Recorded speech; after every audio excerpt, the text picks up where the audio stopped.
Hi everyone, my name is Maria Arismendi and I'm the founder of Progressive Behavioral Science. We are ABA providers and I am here to talk to you about timeout. So before you come to the conclusion and the implementation of timeout, you should have tried everything positive before that.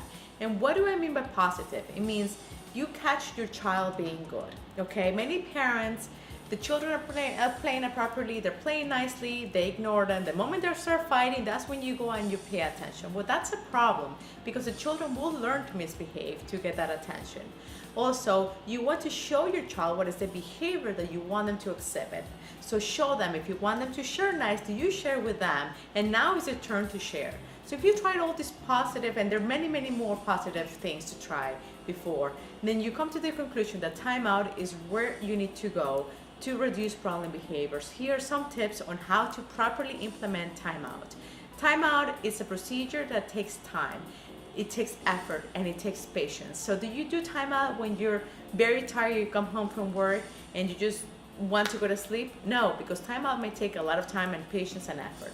So you gotta be ready to implement timeout.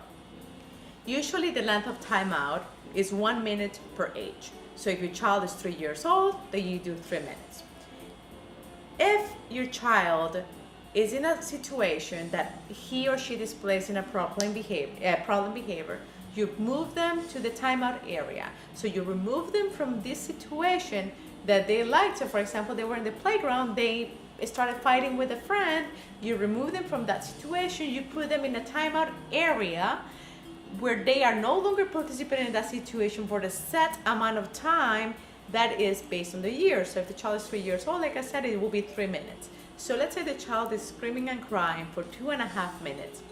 As long as the 30 seconds of that timeout period is quiet, then you can remove the child from the timeout area at the end of the 3 minutes. If the 3 minutes come up and the child is screaming and crying and yelling, you do not remove the child from the timeout area, because what happens, the child will start displaying problem behaviors because he or she thinks that's what they need to do in order to get out of timeout.